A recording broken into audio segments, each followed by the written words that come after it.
Halo, selamat pagi, siang, sore, dan malam rekan-rekan sejagat raya dan alam semesta. Kali ini saya mau sharing WA yang masuk ke HP saya. Rata-rata banyak yang nanya nih, Pak, ada nggak sih laptop yang murah, bagus, kenceng, yang bisa dipakai ya ngetik Word, Excel, PowerPoint, minimal bisa dipakai main game lah, main game untuk anak-anak. Ya kayak Minecraft, Roblox, atau PUBG lah. Tapi harganya murah. Timbang saya jawab satu-satu, ya mending saya buatkan video ini. Ada 7 laptop yang menurut saya ini masuk akal. Harganya 3 jutaan, speknya juga tidak kalah. Di deskripsi sudah saya cantumkan beberapa link toko yang menjual laptop ini. Jadi tinggal dipilih saja sesuai dengan kebutuhan dan budget masing-masing. Silahkan. Jangan lupa Panbraille channel ini di like, di komen, di share, dan di subscribe. Karena subscribe itu gratis, nggak pakai bayar. Oke.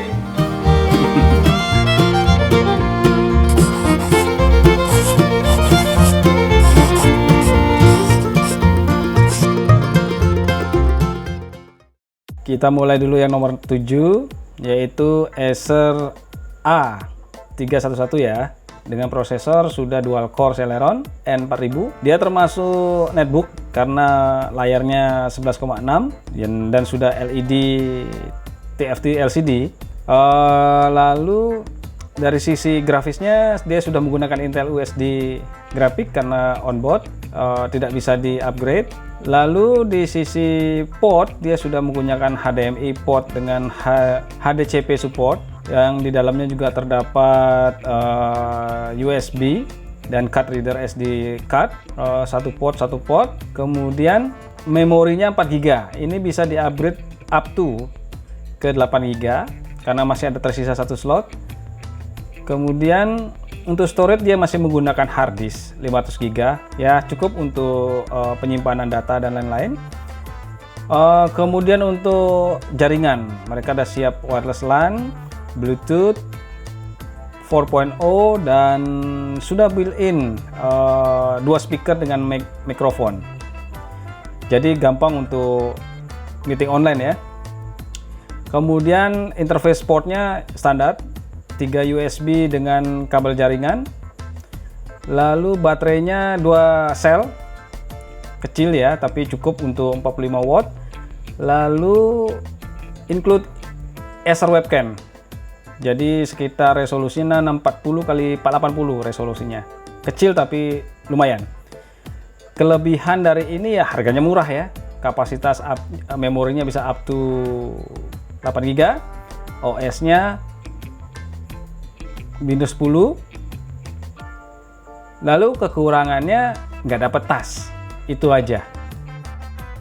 Kita lanjut ke poin 6. Laptop yang jadi kompetitornya Acer A311 ini masuk dalam kategori netbook. Seri Asus E203 MAH ini sudah menggunakan prosesor Celeron N4000 ya, dual core. Kemudian storage-nya dia menggunakan 500 GB HDD, hard disk, belum menggunakan SSD.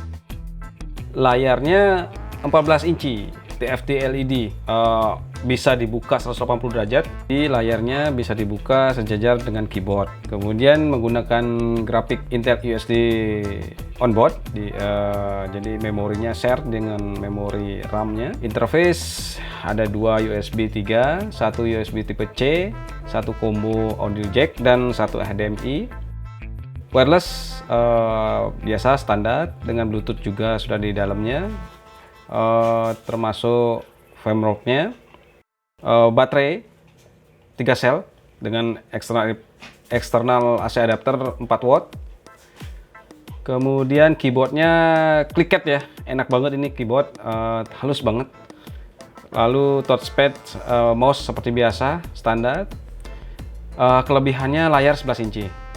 Terus komputasi sehari-hari kuat, ukurannya mungil, baterainya tahan lama karena 3 sel. Terus sudah pakai OS original. Kekurangannya mungkin kalau menurut saya karena nggak dapat tas saja, jadi agak kurang pas. Mungkin kita bisa pakai tas apa ya, tas kresek kali ya, buat dibawa kemana-mana. Kita lanjutkan ke poin 5. Ini sudah masuk ke layar 14 inci ya, yaitu Asus A407MA. Dia sudah menggunakan prosesor dual core Celeron N4000 juga. Kemudian dia menggunakan storage 1 tera. Yang tadi kan 500, sekarang sudah naik ke 1 tera hard disk, belum SSD. Kapasitas lebih lowong untuk menyimpan data dan sistem. Kemudian memorinya 4 GB, bisa up to ke 16 GB. Karena ada satu slot nganggur satu lagi. Kemudian grafik dia menggunakan Intel HD UHD grafik 600. Jadi lebih tinggi dari poin 6 dan 7. Layarnya sudah 14 inci dengan 1366 x 768 LED backlight. Jadi sudah pakai backlight ya. Networknya standar, ada LAN, ada wireless, ada Bluetooth, standar sekali. Nah, keyboardnya kembali lagi standar keyboard dengan touchpad mouse standar. Kemudian baterainya 3 sel. Speakernya integrated, sistemnya sudah Windows 10 original, dan yang terpenting garansinya 2 tahun dari Asus Indonesia ya. Kelebihannya harganya terjangkau, tergolong ringan ya, karena beratnya cuma 1,78. Kapasitas RAM-nya besar dan mudah di-upgrade up to 16. Kapasitasnya besar, 1 tera, dilengkapi dengan finger security print, kemudian Windows-nya original. Kekurangannya kok aneh ya, belum dilengkapi dengan USB tipe C, jadi nggak bisa charging. Aneh ya. Kita lanjut ke poin 4, hampir mirip dengan laptop sebelumnya.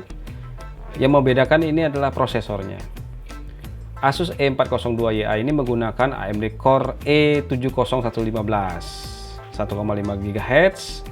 Kemudian kapasitas harddisknya masih pakai harddisk ya, 500 GB, lebih kecil dari laptop sebelumnya. Storage-nya tidak menggunakan SSD. Memorinya 4 GB onboard, nggak bisa di-upgrade. Kemudian grafisnya menggunakan AMD Radeon R2 grafis, ini bagus, cakep. Kecepatannya 600 MHz. Kemudian layarnya 14 inci, sudah backlight LED. Teknologinya TFT LCD ya. Untuk interface-nya cukup lengkap, sudah ada port USB 2 dan port USB 3. Kemudian ada HDMI-nya satu slot. Lanjut ke wireless, integrated semuanya, tipe-tipenya, protokolnya juga integrated. Sudah ada wireless Bluetooth integrated juga. Kemudian lanjut ke keyboard, mouse-nya touchpad standar juga, speaker, audio, dan OS-nya Windows 10. Dimensi laptop ini 33 x 23 x 2 cm. Kemudian beratnya hanya 1,65 kg, tidak terlalu berat. Kelebihannya ukuran tipis dan ringan, harganya juga terjangkau. OS-nya Windows 10 asli ya, bukan bajakan. Jangan pakai bajakan ya. Kekurangannya cuma satu, memorinya nggak bisa di-upgrade. Agak susah kalau kita mau meng-upgrade memori yang lebih tinggi lagi. Kita lanjut ke nomor 3. Ini lumayan bestseller ya, yaitu Lenovo IP1303. Dia sudah menggunakan AMD 9425 generasi ke-7, sudah yang terbaru. Kemudian layarnya 14 inci HD SVA. Ketajamannya lebih bagus dari yang VGA biasa. Kemudian onboard ya, 4 GB RAM-nya, sudah bisa di-upgrade up to 16, jadi agak mudah meng-upgrade-nya. Grafiknya menggunakan AMD Radeon R3. Wah, ini cakep nih. Udah masuk ke bisa masuk ke gaming ya, walaupun yang sederhana. Storage-nya hanya 500 GB, tapi cukup lah untuk sistem data dan game ya. Dan film cukup sekali. Networknya standar, WiFi, Bluetooth, dan Ethernet card atau LAN card, standar di semua laptop. Interface-nya sudah ada USB 3, USB 2, kemudian combo jack audio. Sudah pakai webcam, single mikrofon, dan kameranya 720. Walaupun kecil ya, untuk lokal, meeting online masih oke lah. Yang lainnya audio 2x1,5 stereo speaker, DVD RW ready, beratnya cuma 1,8. Kemudian OS-nya sudah Windows 10 Home Basic 64 bit. Kelebihan dari laptop ini adalah desainnya ergonomis. Terus sudah ditunjang AMD A9 generasi prosesornya, sudah ada OS Windows 10 yang original. Terus yang terakhir adalah dukungan multimedia yang lengkap. Kekurangannya kalau menurut saya sih ya cuma agak sedikit kaku aja keyboardnya. Tapi overall laptop ini oke banget dengan spek yang lumayan banget untuk ukuran kelasnya ya. Kita lanjut ke nomor 2, yaitu HP 14S DK0073. Sudah menggunakan prosesor A4 9125 dual core. Ini lumayan tinggi di kelasnya. Terus layarnya 14 HD SVA, mirip dengan Lenovo yang tadi. Storage-nya sudah 1 tera. Pakai SATA ya. Tetap masih pakai hard disk. Belum SSD. Grafisnya dia pakai AMD Radeon R3. Lumayan bagus buat untuk main game yang game-game sederhana. Memorinya 4 GB. SD RAM 1 kali 4 GB. Sayang nggak bisa di-upgrade. Networknya standar ya, standar Bluetooth, integrated LAN, sama WiFi. Jadi semua laptop hampir sama semua. Interface-nya satu HDMI RJ45, satu USB tipe 31 tipe C, include webcam, HP True Vision HD kamera dengan integrated mikrofonnya langsung di dalamnya. Dayanya sekitar 6 watt ya, dengan 3 sel baterai.